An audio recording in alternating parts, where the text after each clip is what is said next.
Very, very good evening to you and everyone at Pallikkutam, and also all the participants who have joined in today. This is indeed a wonderful opportunity for all of us to be discussing something that needs a lot of attention, but not so much in the limelight for many reasons. So, like you rightly said, we will be discussing about entrepreneurship. And I think a little of everything about entrepreneurship that we can in the 60 minutes that we're going to be spending with each other. So as we are all here today evening, I want to just start off with a story about something that happened very recently. Just a couple of days back, I happened to visit another sister concern of ours, which is outside of Bangalore. It's about nearly 150 kilometers from here. So I went there, and then as I was coming back, it passes through a lot of rural and semi-rural areas. And as we were driving down, I saw a lot of people who were selling things that they have grown in their probably agricultural field. So I saw people selling flowers. I saw people selling vegetables. Some of them were also selling something in bottles, which I guess is oil. We did not stop anywhere because we were in a hurry to get back to Bangalore.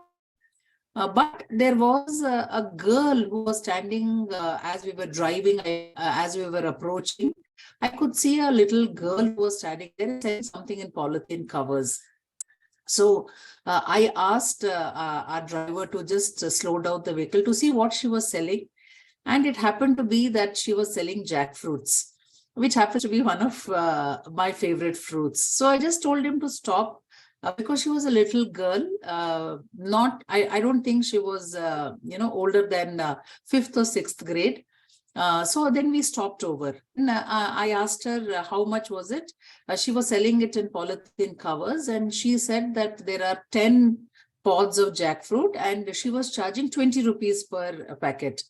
So then I told her that although in Bangalore we pay much more than that, but it is human tendency to always do a little bit of juggling and haggling. And I said, are you sure it's 20 rupees? Because I think it is much lesser if I go a little ahead. She said, no, I don't think you'll get it for lesser than this. And she asked me, from where are you? And I said, I'm from Bangalore. She immediately said, in Bangalore, you'll get it at least for 5 rupees. So what I am selling for 20 rupees, you will get there in Bangalore for 50 rupees. Then still, I was not ready to give up. And I said, no, but I think you can give it for lesser because, for you just grown it there and then you brought it here. So you have not actually put in much money in sending it to Bangalore. So she was very stubborn, I should say. She said, I will not reduce the price, but if you want, I can give you 5 more fruits. So instead of 10, I'll give you 15, but you have to give me 20 rupees only. Then I said, okay. And then she gave me 5 more. And, I bought 15 pods of jackfruit for 20. She had said 25 rupees. So I paid her that much. I got 5 more, and then we started from there. And, since I was also working on this presentation on entrepreneurship, I was able to somehow connect what happened with the girl and the topic that I don't know, she must be all of, like I told you, 5th or 6th grade. But you look at the skills she has developed at that age, her marketing skills, and how she did not give in just because I told her that she has to give it for lesser. And she was ready to give in more fruits because she was taking that risk, because anyway, for the next day, the fruit would get spoiled probably. So she felt it better to give away more fruit, but not reduce the amount that she was expecting from me. And she also asked me, from where are you? In Bangalore, you'll never get such a deal. So why are you, trying to do some haggling with me? Why don't you pay as much as I'm asking? So it just got me thinking. And, as I'm just quickly moving to my presentation, I just want all of you to think whether this little girl that I met a couple of days back, does she fit the description of being an entrepreneur? And did she have entrepreneurial skills that we are going to be discussing in the next 1 hour? Just a thought for you, because I truly felt that there was a lot to learn from this little girl that I met for about 5 to 10 minutes. So as I'm just sharing my screen with you, which has a presentation, like Naisi has already said, please do feel free to keep your questions ready when I'm presenting. And I would be more than happy to be sharing whatever I know about the topic. Firstly, a very warm welcome to each one of you to this session, where we will be discussing the why and how of entrepreneurship for students. As we all know, entrepreneurship means a lot of things to a lot of us. In the field of education over the last 3 decades that I've been in service, I noticed that there are some fancy words. The words sound scarier than they actually mean. Like, for example, the word pedagogy. When a lot of experts use pedagogy, we are kind of intimidated that what is this pedagogy? But we all know, as practicing educators, that pedagogy is nothing but the how of what we do in our schools, right? So the same way, entrepreneurship, we always think entrepreneurship is for people who have higher order thinking skills, and they are the ones who are blessed with a lot of intelligence. So entrepreneurship is equal to creation of wealth for many, right? They say that if you're an entrepreneur, you'll make a lot of money. So let us discuss and see what it is. So I would like to quickly ask the participants who are present here that what, according to you, is entrepreneurship?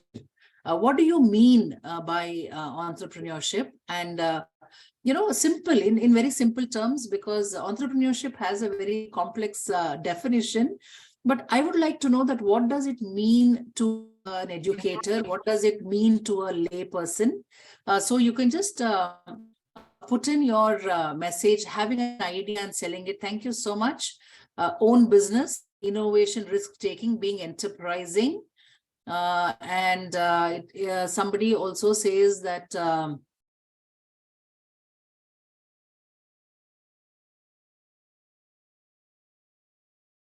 running business to make profit. Okay, so you can make a note of that, whatever I'm reading. Startup, good business skills for one's own business. Entrepreneurship, your thoughts into production, adding value to a product or service are some of the startup. Multitasking and management skills, right? So this is organizing and selling. Okay, startup business. Self-sustaining is another response that I've got. Starting a creative venture. Thank you all so much for your answers. I will read it up a little later. But moving on, what is entrepreneurship? Well, we will just see what entrepreneurship actually means. Entrepreneurship started with, very, very early on, sometime way back in the 13th century. It was a French verb, entreprendre, which means to do something or to undertake. That is the original meaning of the root word of the term entrepreneurship, or the word entrepreneurship. That is how it started. And then we have the derivative words of entrepreneur, enterprising, and all that. But this is the origin. But as time progressed, by 16th century, you can see the verb became a noun. It became the noun form. And entrepreneur was used to refer to anyone who would undertake a business venture. But originally, it was to do something. It can be anything, not only business, right?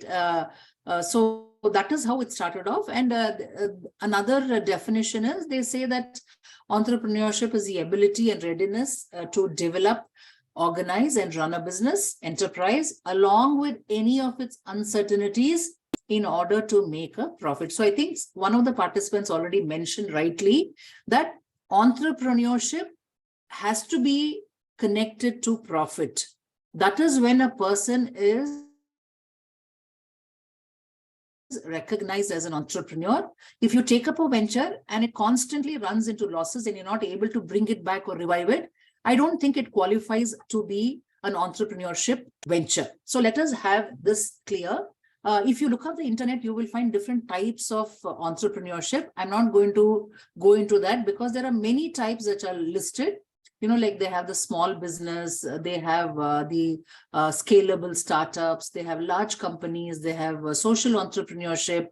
So I'm not going into the types of entrepreneurships here, but we should know that today, the way we refer to the word entrepreneurship in schools is to undertake a venture where you take calculated risks and you make a profit. So I just want to be clear with the definition so that when we move along, there is clarity on this.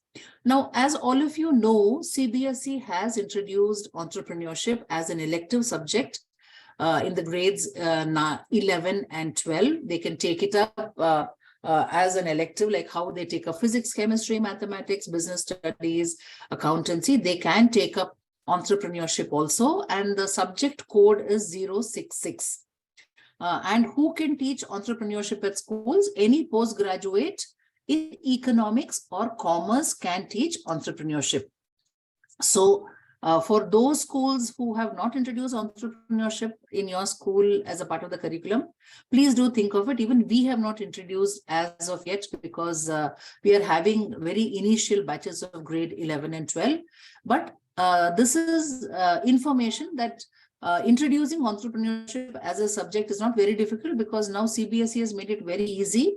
You can just introduce the subject through OASIS. If you're able to upload the details of a faculty member who's qualified to teach entrepreneurship, you can introduce it in your schools, right? So I'm just talking about the syllabus quickly so that you understand what is entrepreneurship all about in CBSE schools and what are the different topics that they would be discussing in the curriculum.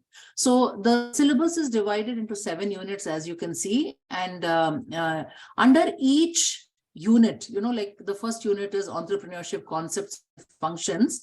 So under that, you can see that what are the skills that they are teaching. So I have listed out all the 7 units that are there and the connected skills. So I really want you to take a minute to look at the skills that are introduced under each topic. You know, like for example, if we look at understanding the market as a topic, you will see that the skills that we will be inculcating in children is task-oriented, opportunity-seeking, resourcefulness, organizational skills, analytical and logical reasoning. So if you are talking about, let's say, resource mobilization, we are talking about resourcefulness, collaboration, managing risk, organizational skills, informed decision making. So these are the skills that CBSE has in mind when they are encouraging us to introduce entrepreneurship as an elective subject. And we also know that in the NEP 2020, it has been stressed that vocational education should start from as early as grade 6. So they have told, we all know that in our schools also, we do take up vocational, which goes on for 12 hours. And then they have an informal assessment also. And the entrepreneurship curriculum is very dynamic. It is not something that it is closed. It is not. It is very dynamic. And it keeps on evolving every year because we know the economy, the business models, they keep changing every year, especially with the advent of technology being used everywhere. The curriculum is evolving almost every year. So those of you who do not have entrepreneurship in their schools, please do seriously think of introducing, because as you can see, the kind of skills that come with it are something that not only children who take up entrepreneurship should develop, but I think in general, all of us should have these skills, isn't it? Scanning the environment, information seeking, perseverance, divergent thinking. I think this is something that all of us should have universally. So this is something that you should think about. So now there is a myth. What is that myth? They say that entrepreneurial activities always result in startups. And they even question children who take up entrepreneurship that, do you think that all the startups you start will be successful? Well, is that true? Well, that is a myth. That is something, the bubble that we should burst first, that all entrepreneurial activities do not result in startups. There are hundreds of companies that have not been invented because of entrepreneurial skills, but surely they have been revived, they have been improved, they have been made into large conglomerates, they've been made into successful companies. And, as you can see here, there are so many brands that you can recognize, right? As soon as you see the logo, IBM, Starbucks, Coca-Cola, everybody knows, Levi's, the apparel company, Nivea, we all know. Vodafone is again a service provider, communication service provider. And then we have Orange, we have Barbie. So all these companies, which only some of them, even the S you see there, everybody knows it is Skype. The T that you see there. So just a word, the A that you see there, it is, it is Adobe, right? All of us know Adobe, those who use a little bit of computers. So what I'm trying to tell you here is that all entrepreneurship ventures need not always end up in startups. Like, for example, Pepsi sale went down because people started spreading a rumor that they use a sweetener that is not good for health. You must have seen those ads where they said you can clean toilets with it. If you put a tooth into it, it will dissolve. So some enterprising person just stopped using aspartame as a sweetener, and the sales of Pepsi went up. Same with McDonald's also, because there was a dip in their sales, they came to know. There were some environment concerned people who did not want to go to McDonald's because they were questioning the kind of meat they were using. So what they did was they brought in some elements of entrepreneurship there, and they stopped using chicken that were raised using antibodies. Then immediately their sales went up many times, right? All of us know Amazon, right? Amazon actually started in the year 1995 as actually it was an online retailer for physical books. That is how that company started. And it was actually recognized as India's biggest bookstore with over 2.5 million titles. But they just got enterprising and in the year 2000, they launched their marketplace with the third-party vendors, and the rest is history. I need not tell you that today they lead the industry in the way, the kind of profit they are making. Even IBM also, for that matter. IBM was the world's top manufacturing company of equipment, right? And so they were into hardware. Then what happened was that in 1990, they realized that there was a lot of competition. Many companies came up which was producing hardware. And in the year 1993, they had a $8 billion loss, quarterly loss. So what they did was they just took a bold decision and they abandoned their hardware and focused on software. And we all know that how they made their profits and how they were able to improve their reputation, right? What about Netflix? All of us watch Netflix, isn't it? How many of us know that Netflix was a company that started in the year 1998, and it started off as a DVD rental company. And today you see, because they were able to kind of change the way they work, how I think in the year 2007, they started focusing on streaming content, which changed the entire entertainment landscape, right? Today, the company is worth more than $200 billion, they say.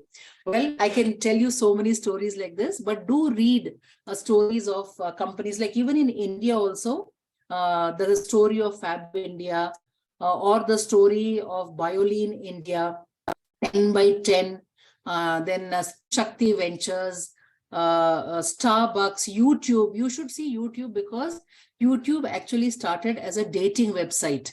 That is how it started. But you see, with people with an enterprising mindset today, what YouTube is, right? So let us move on with this mindset that all entrepreneurial activities need not end up in startups. It can be to boost a company that is not doing well, or it is to increase the accessibility of people to the services and products. So entrepreneurship can be used for anything, right? Not only for startups. So quickly now, some basic questions. Why entrepreneurship? Why are we discussing about entrepreneurship? Well, like I already said, entrepreneurship is not just a subject for those who are interested.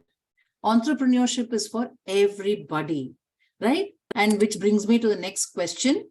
When should entrepreneurship begin? Many of us think when they come to 6th standard, when they come to 8th standard, when they come to 11th standard. Well, I have been doing a lot of reading, and I believe that entrepreneurship should start as soon as a child comes into his or her senses. And children are generally very manipulative. They know how to get their way out, like how a child also cries when the child sees the mother, because the child knows that milk comes only from the mother, right? So everybody has that strong intuition.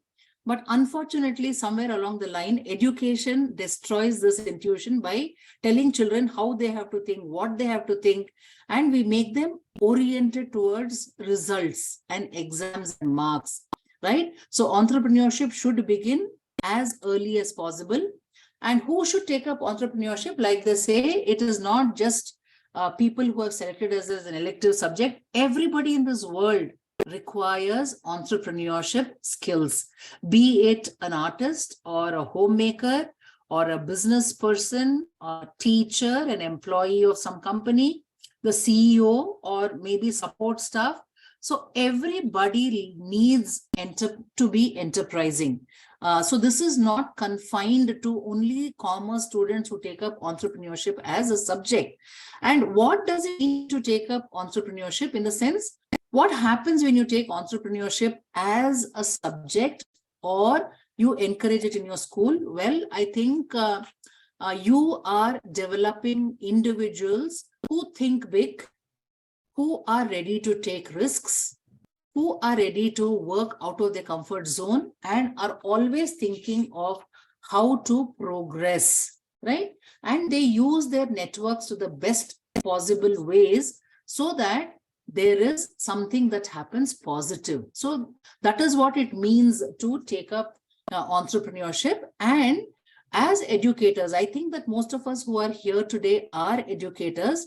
And I just quickly glanced how many participants are there. There are exactly 100 participants, which is wonderful. 1 century is a good number.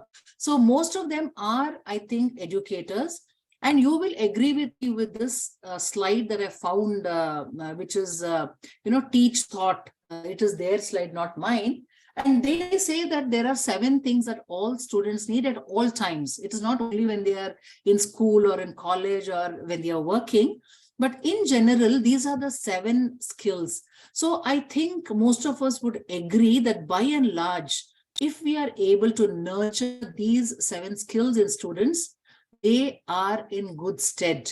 They know how to handle themselves even when they are out of school or out of college, right? Many of us know that we are preparing children for an unknown future. We don't even know what kind of jobs are going to be there 20 years from now, 15 years from now, but we are teaching them whatever we think is important.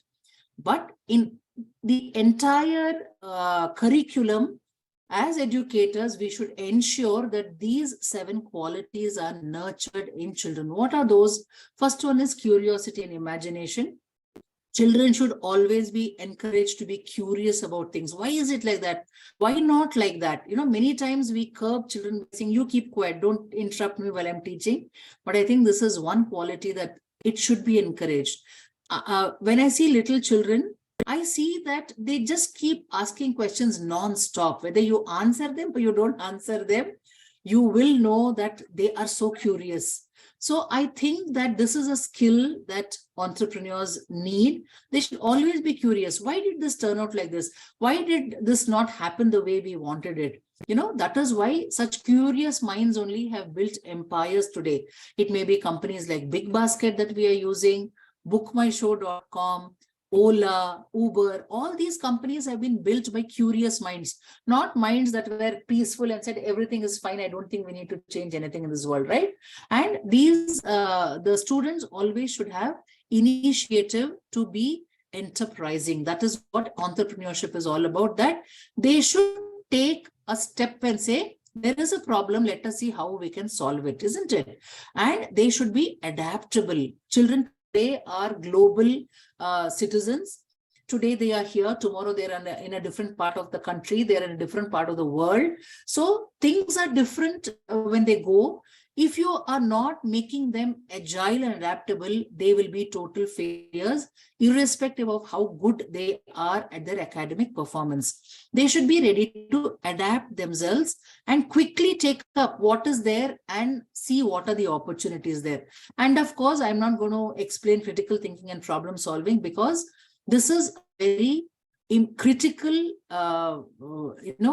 quality that we should develop in children, because even though we are not able to, the students are not able to use the information or knowledge you have given them, they should be able to use it to solve problems, right? I always keep saying there are many children who will get 100 out of 100 in physics, right? But in their own house, if the electricity goes off, just the fuse has to be fixed. They don't know. They will call an electrician. So are they problem solvers? Certainly not. Then what is the use of that 100 out of 100 in physics? So as teachers, we have to tell them while we are teaching them that skit, we have to say that in your own home, when the electricity goes off, please check the fuse. If you just put wire there in the fuse, electricity will come back to power will be resumed. So problem solving is something that we have to inculcate in students. And of course, communication. I'm a teacher of English. I keep stressing on how important it is to develop communication skills. Many times we see there are teachers who come for interview. They have very impressive report cards. They're gold medalists and they've done that and they've done this. But when we ask them to go to the classroom and teach, they are just not able to convey what they have in mind. So effective communication skills is very, very important. And today, many of them say the ones who are surviving this world are the ones who know how to talk. But I don't think it's only talking. You should know what to talk, where to talk, when to talk, and how much to talk also, right? And moving on, collaboration. You cannot work alone, no matter how intelligent you are, how smart you are. There's nothing in this world where we can say that I will do this on my own, right? All of you, just think for a minute, your role either as a teacher or as a coordinator or as an educational leader, or you're running a company. Can you run it all by yourself? I don't think it's possible, right? Like, for example, in our school, if I have to think of, there are gardeners, there are plumbers, there are electricians, there are support staff who come and, as soon as we ring the bell, they get us photocopies. I don't think we can run the institution without these. So we have to teach our children how to collaborate with the team, how to be a team player, how to be a team leader, how to take people along, because there are some leaders who just keep walking and they expect everybody to follow them. It doesn't happen. Do you know how to collaborate? Do you know how to network? Do you know how to be a transformational leader? Last but not the least, accessing and analyzing information. Information is everywhere these days, right? You don't need a teacher to give you information. Information is just a click away. Are we teaching our children how to process the information they are getting? Today, many children are not doing well emotionally and socially because they have too much information and they don't know how to process it, right? So we have to teach our children that having information is not enough. You know how to analyze data, how to convert data into something actionable. So these are the skills, and this answered the previous question in the slide, in the previous slide. Why entrepreneurship? You should have entrepreneurship as a part of your school curriculum because it develops these 7 skills that children are going to need till they are adults and much beyond that. Like for a person like me, I also need all these 7 skills. So start inculcating these skills in your children now. So, careercliff.com has also listed some points of why entrepreneurship is needed. So I'm not going to go into all of them, but I surely want to speak about point number 7. It enhances the standard of living. And today you ask children, their choice of career is sometimes or most of the times always based on how much money they can make. So they follow, they will say that this person makes so much a year, so that is why I want to be that. It's not they are passionate about it. So I think it's all about making a better living for them. And also point number 9, also the political and economic integration of outsiders. This is something that we really have to pay attention to, because children are never made sensitive about the economic stability of their own state or their country, and also the politics. We always shy away from discussing politics because we feel it is controversial. But I think entrepreneurship is something that makes them aware of these sensitive issues also. And also people who come from outside of our state, outside of our country, it helps them integrate into the political diaspora or the economic. They contribute to the economic growth of the place.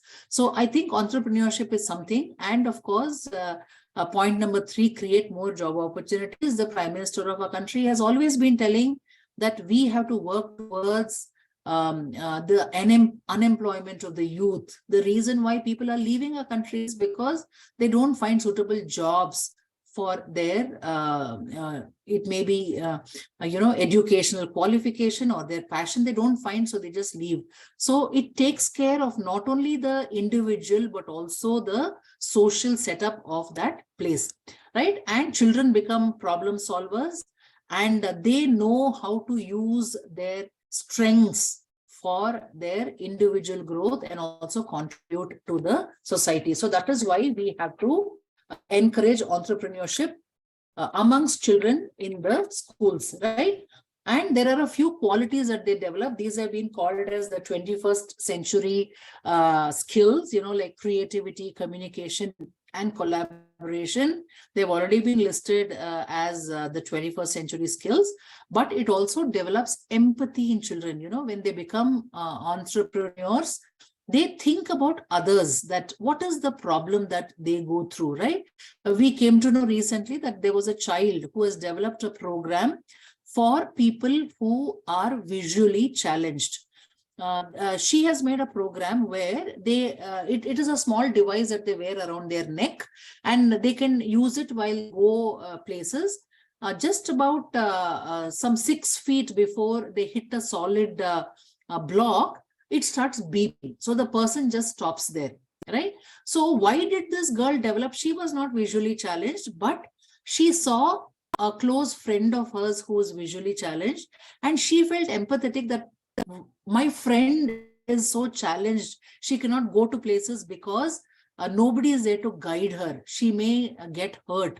So that empathy is what creates entrepreneurs, and they become responsible not only for their learning, but also for other people, right? Like, for example, there are now, earlier when we had to go for medical tests, we had to go to the hospital only, or we had to go to the diagnostic center. But today, you see, it is just a phone call away. There are so many senior citizens in my apartment complex.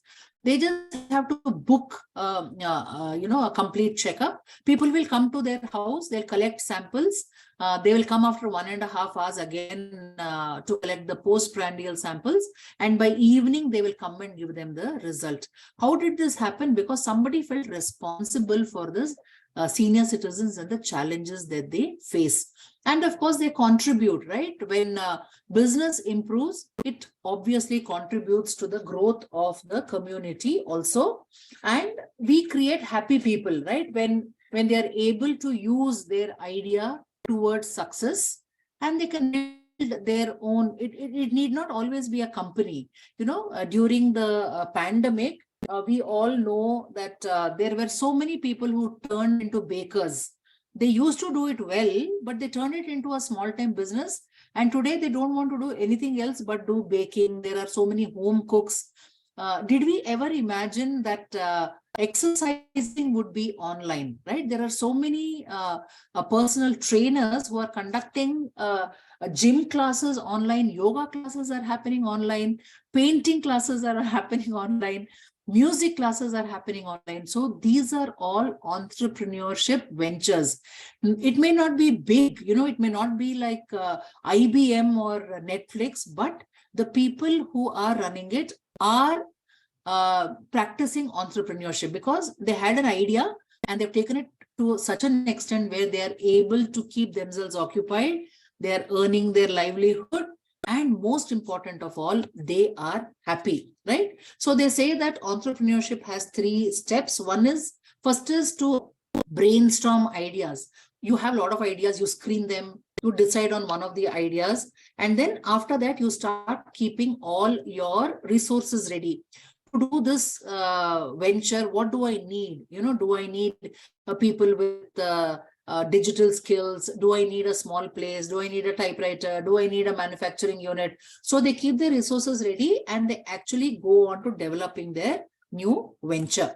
So we all know that an entrepreneur is somebody who has the knowledge and innovates. It need not always be a new idea, but it can be an innovation on the existing one, right? They are team players, they are team builders, they have leadership qualities, and most importantly, their communication is assertive in style. There are many kinds of communication. I really wish I had time to go into that, but the most effective kind of communication is assertive communication, where they make their point in the most respectable manner. There is mutual agreement between members when a leader speaks to them and tell them that this is how we have to take the company along. And of course, they take risks, right? We all know that. And these are just qualities of an entrepreneur according to flexiprep.com. And as you can see, whether you're an entrepreneur or not, don't you think it would be wonderful if all of us had these qualities, isn't it? Self-confidence is something that everybody should have. Knowledge is something that we should always have. Initiative is something that we should always have. Willingness to assume risk is something that we should have. Open-minded, optimistic outlook. So there's nothing, that you can just say that this I don't need. This is only for entrepreneurs. No. Whether you're an entrepreneur or not, the qualities of entrepreneurship should be there in all of us. So what does it result in? When you start developing entrepreneurship in students, we are discussing that. But I also want all of you as educators to think that isn't it necessary for us to develop it first so that we can put it into our children? So what is the end result is when we develop those knowledge, the skill, and the values that we discussed, which is required for entrepreneurship, the outcome is something wonderful. And I think all educational endeavors are focusing on this only. What is this? You want to develop an holistic individual and you want to inculcate design thinking so that the child is able to use the education you have given 10 years from now, 15 years from now, 20 years from now. We don't know when the child needs to use that, the knowledge, skill, and values. This is what entrepreneurship does to children. So that is the reason why we have to build entrepreneurship in schools and in our students. So moving on, I just want to show you one quick a video. I think it's about a 1.5 minute video where I want you to see how a girl did a small thing in a neighborhood and became an entrepreneur. Just have a look at that. So last summer, I'm watching this kid clean my neighbor's garage for some extra cash. And I'm thinking, hey, I can do that. So I walked right up to my other neighbor's door. Knock, knock, knock. And what do you know? I've got a job. Boy, that garage was a mess. But you know what? I liked it. It's kind of like a big puzzle in a box. I guess I did a pretty good job too, because they recommended me to their friends down the street. Next thing you know, I'm booked solid. cleaning up garages all over town. By the end of the summer, I was making more money than I ever would have working at the local store. But that's not all. I don't have a boss. I like to go to the mall with my mom Friday mornings. Like now, I just schedule my appointments around it. Can't do that when I'm working for someone else. Now, this other kid and I are both trying to get the same business. So what do? I lowered my prices. So now, I offer not just cleaning for my customers, but organizing. Not only am I getting more work, but who wins? The neighbors. They're getting a better job on their messy garages for less. Free market at work. Now this is a full-fledged business. My business. Clean and mean. And we're so busy, I've got 2 friends who are working with me. To get some new customers, I just sponsored my neighborhood's Little League team. I feel like I'm really helping the community. They're calling me an entrepreneur. I like the sound of that. Yeah. So that is the story of an entrepreneur girl who just started cleaning garages in her neighborhood, because she saw somebody else doing it. Then how did she take it forward? She reduced the prices to be competitive. She not only cleaned it, but she organized it. And now she says that she has 2 of her friends working for her. She has sponsored her neighborhood, some team. And there are people who are calling to ask her what she is doing now. So you see, this is a beautiful, a small story that we need not think that entrepreneurship is about only big ventures. Even small things that people do are entrepreneurial in nature, right? So moving on quickly now, how to build entrepreneurial skills in children. We are quickly going to go through these points. And I've even put the source there. I want you to read this article. Now, according to India today, there are many ways in which you can build entrepreneurship skills in students. There are 12 listed here, and these 12 can actually be tried throughout the year. You should take up 1 per month, as the school is going to start in many places in the month of May or June.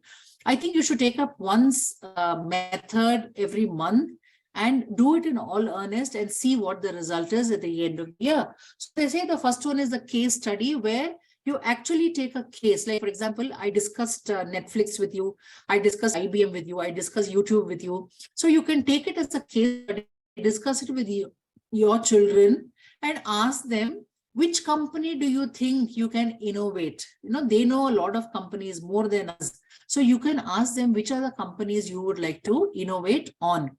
Then, of course, you can always talk about success stories. We have so many successful people around us. They need not always be international. Many times in our own communities, we have successful entrepreneurs.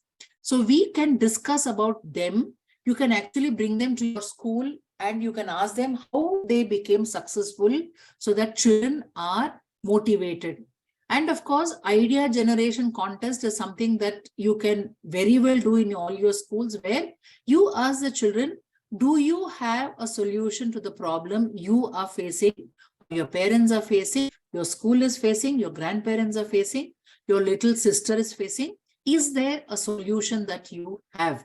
So you can have a contest and see who comes up with the best innovative idea.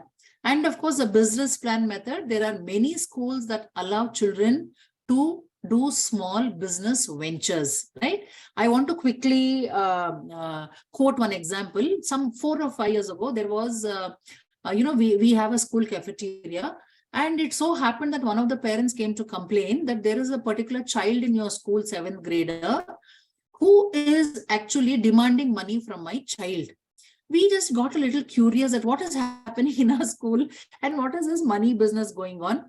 Then when we actually looked into the whole matter, we came to know that one very enterprising child who was in grade 7, what he would do was he actually would lend money. Trupti Mohanty, can you please mute yourself? Yeah, thank you. So what this child was doing was lending money as little as 15 rupees, 20 rupees. The next day when the child returns, the child was expected to add 5 rupees and give it back. Right. So 20 rupees means 25 rupees he has to give. 50 rupees means 55 rupees. And the child was circulating money like this. And everybody knew that this child has money if you don't have money to go to the school canteen. So there was one particular child who did not return money, and he was troubling that, when are you giving money? You better give me money. So the parent came to tell us. So we had to call the child and the parent, although the child's entrepreneurship skills were a little misplaced, not used in the right place for the right. But all of us have to agree that this child would become something in future, because just imagine running a kind of a bank in the school itself, lending money, borrowing money, circulating money with a little bit of profit also. So there are entrepreneurial skills. So you can actually encourage your children to run small businesses, where they can sell stationery items, they can sell some candies. Children who have ideas, you can help them so that they are able to try it out, because many places we discourage them. Simulation is to create an artificial environment where they solve problems. Like, for example, we actually create a problem and say that the school is not able to go through this plan of theirs to introduce 3 new buses. So what should we do? So that is also something that you can do. Then there is a project management method to build project management skills. Then there's a project method which many of us do. CBSE encourages project. And today there are many subjects which are assessed on their projects.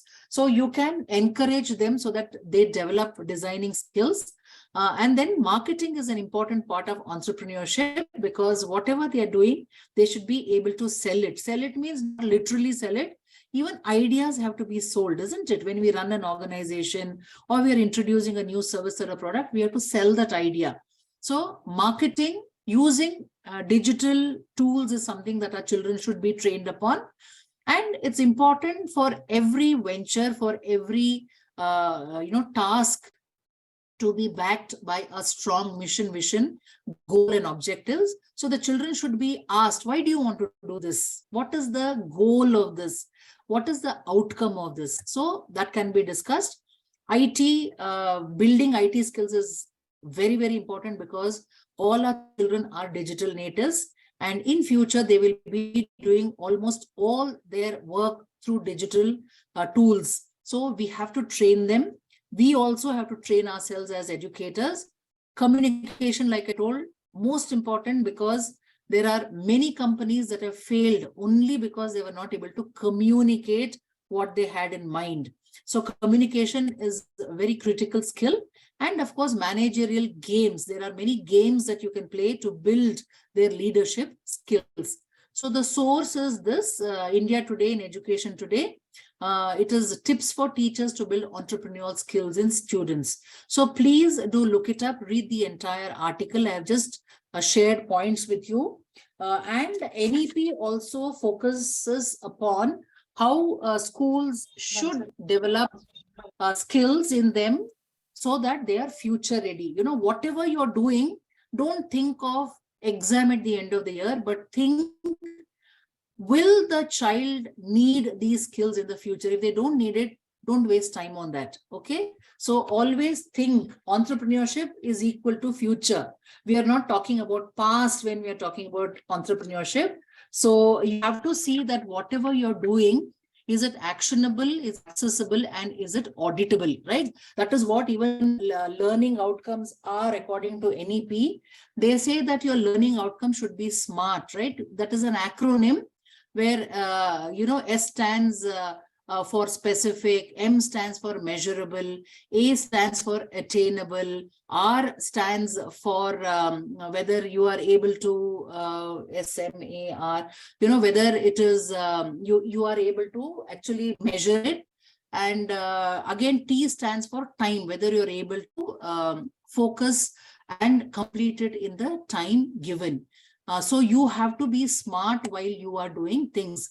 And in entrepreneurship training, we have to teach the children ultimately to succeed. The learning should lead to training, and the training should lead to instruction or instructional objectives where the children are allowed to practice. If you're not giving them practical opportunities and you're giving them only theory, it can never lead to success. So these are some of the ideas which you can try in your school. If you want to build entrepreneurship skills in your children, you have to start very early. And many of our children, or most of our children, I think, are all in very, very comfortable situations where they need not work hard for anything. They get all the pleasures of life even without asking for it, right? I remember when I was younger, I had to wait for new clothes for either when it was my birthday or it was some festival. But today, you see, we just keep buying clothes online for our children, whether they want it or they don't want it. So if you want to build entrepreneurship in children, you should create some forced challenges where actually it is not a challenge, but they have to face it. Like I remember Ratan Tata in one of his interviews said that his father told that if you want to, become something in the company, you have to first work as an employee.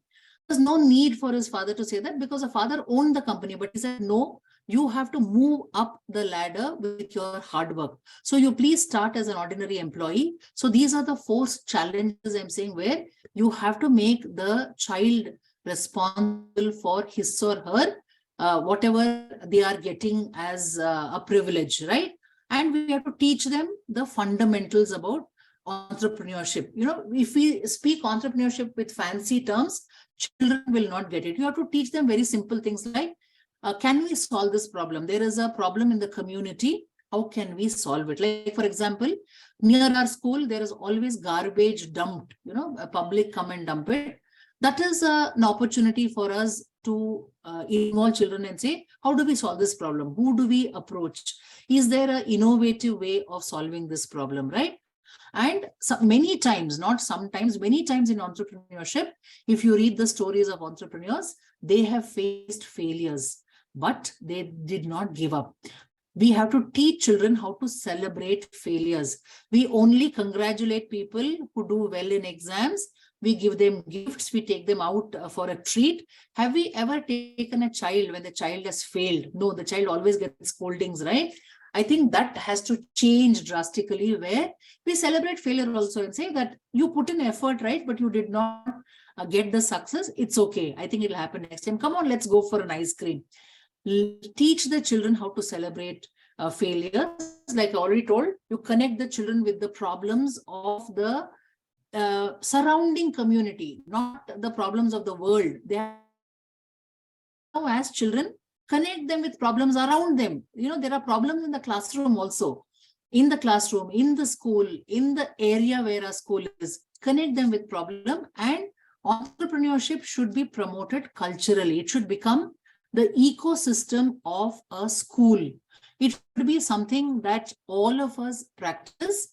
And whatever the child says, you should always say, why don't you give it a try? Instead of saying, no, that will not work. I don't think somebody has already tried it and they have not been able to do it. Instead of saying that, you just say, why don't you give it a try? See whether it happens.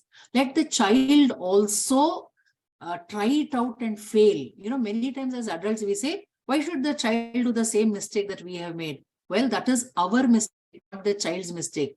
Let the child also do the mistake and learn the lessons and encourage the children to be unique. Unfortunately, our education systems encourage children to be clones of each other. We like all of them to be uniform. All of them should behave the same way. All of them should perform the same way. All of them should stand the same way. All of them should sit the same way. That is not how children are. They are all unique. Celebrate the uniqueness and encourage them to stay curious, right? If you see entrepreneurs, they are actually keen observers and they grab opportunities when they see, and they're very passionate. They will not give up. Even if you say it is not possible, they will not give up and they will have excellent social skills, right? And now we have again come to a few more ideas. And I love this quote of Jeff Bezos, who built an empire And he says one of the huge mistakes people make is that they try to force an interest on themselves. You don't choose your passions choose you, right? So these passionate people are the ones who become entrepreneurs. So these are a few ideas which I have taken from LinkedIn, some of them, and some of them I have come up, which we use in our schools, brainstorm bins, where you just keep a basket somewhere and say, whatever idea you have, you just write it and put it there. And children love to complain, right? This is not right, that is not right, he did that, she did that. So instead of that, you tell, when you come up with a problem, also come with 2 probable solutions. That is a simple way of inculcating entrepreneurship. And in the company Google, they have something called a genius hour. Please look it up and introduce it in your school also. Very, very successful. And I'm sure all of you watch Shark Tank now, because there is Shark Tank India also. There is a show called Shark Tank for Kids. Watch it and show it to your school children, so that they get ideas that even children also can build empire with their little ideas. And then, of course, there are TEDx clubs and TEDx Teen Talks, which are very, very inspiring. Keep showing this to children when you come across something good, so that they are able to think and innovate, and let them meet people who are successful, who are enterprising in nature. Organize industry visits so that they meet people who have entrepreneurship skills, and allow children to be part of event management in your school. When you have annual days, when you have sports days, when you have fairs, when you have exhibitions, when you have workshops, involve children and say that you plan this, you be at the registration desk, you make a list of rules and regulations, you be there in the judging section. Encourage them so that they build these entrepreneurship skills. And also, as we are almost coming to the end, I must mention here that Ministry of Education, the Innovation Cell, which is also called as the MIC, together with the All India Council of Technical Education and CBSE, they have jointly launched something called SIC, which I think most of you know. It is a School Innovation Council, which encourages thousands of teachers to become innovation ambassadors. So I don't know whether you have it in your schools, but if you don't, please establish a School Innovation Council and register it on the SIC website with the required number of members, because they support you with leadership talks or panel discussions, or sometimes field visits or exhibition of best prototypes. And if your children come up with something really innovative, SIC also funds their venture. They give them monetary benefit also. So please establish a school innovative council in your school, School Innovation Council, SIC, in your school, and encourage children to be a part of it. Because NEP does talk about how you have to develop entrepreneurship in your school, and they actually talk about how you have to build innovation and entrepreneurial ecosystem in your school. So it is a culture. It cannot be just taught in 30 minutes and forgotten. That should be the culture of the school, where we are talking about this over and over again. So I'm come to the end of my presentation. And I would like to say that why we need to strongly promote entrepreneurship in our schools is because an entrepreneur always stands by these qualities, which are: I sacrifice, I work hard, I work smart, I am a professional, I'm building my empire, I'm the master of my destiny, I am an entrepreneur. And I think it will be a great joy for each of us as educators if we are able to make each one of us students an entrepreneur. It need not be to start a business. It need not be to improve the quality of a business. It is just to make them better individuals. It is to make them better human beings. It is to make them happy people. So much of effort is being put to find happiness. Where did happiness go? All our forefathers were happy without any choice. They worked very hard, but At the end of the day, they went to sleep happy. Today, we have everything in this world. We don't have happiness. I think if you build entrepreneurship skills, children will find happiness. And, it is wonderful to have been given an opportunity to discuss this topic with you. And Thomas Edison, when he was trying to find, when he was trying to work on the electric bulb, he told that I have not failed, but I have found 10,000 ways that won't work. So entrepreneurship is not only about succeeding, but it's also about eliminating what doesn't work for us and what doesn't work for our community. So with that, we come to the end of my presentation. Many of us want to become entrepreneurs.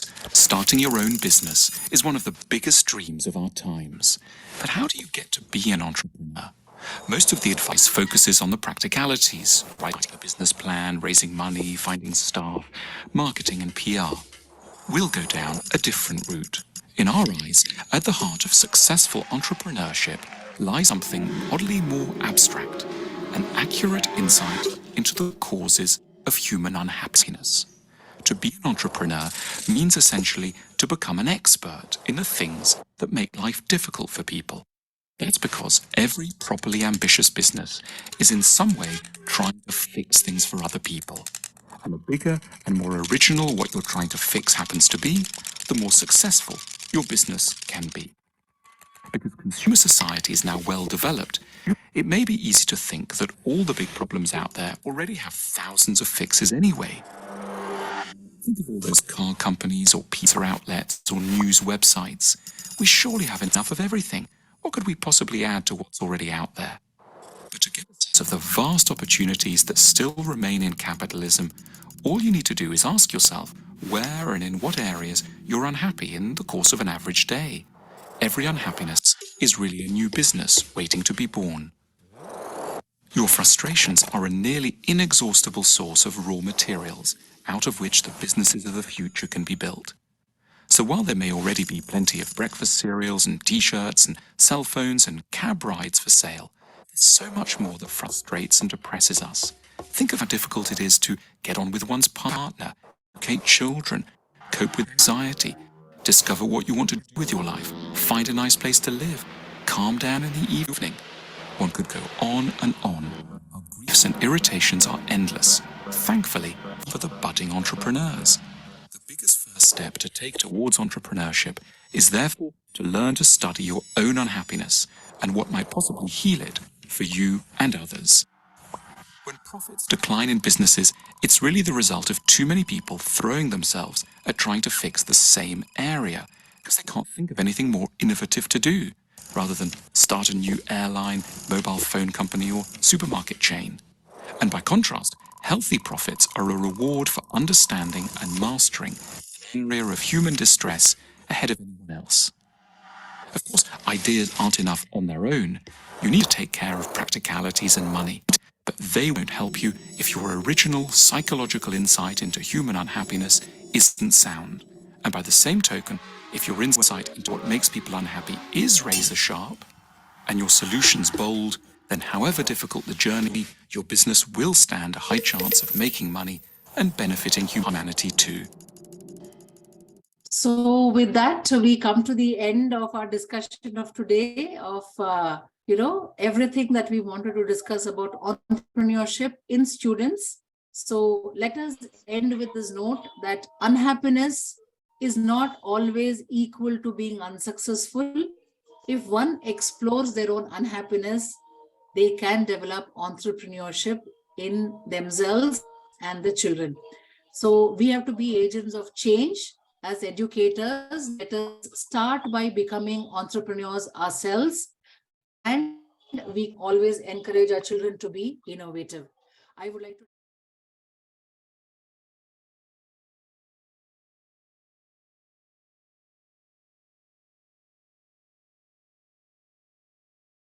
Yes, you're absolutely right. There is an overlapping between creativity, innovation, and entrepreneurship. And we know very clearly that creativity which is without a purpose is of no use. There are many creative people, but we really don't know what they're doing with their creativity. So entrepreneurship is nothing but using your creativity in an innovative way to solve a problem. So entrepreneurship is always a solution to an existing problem. So creativity, yes, it is very much required in all of us. And it's wonderful if we can be innovative in whatever we do. But creativity done in an innovative way to solve problem is entrepreneurship. And there's nothing that parents have to be scared of, because we know very well that all students will not turn out to be entrepreneurs, right? We cannot have all of them as leaders. We need some followers also. So this is for those who are really passionate about creating something new. And entrepreneurship is a choice. It is not something that everybody has to take up, but the qualities are something that we have to develop in all students. I hope that answers.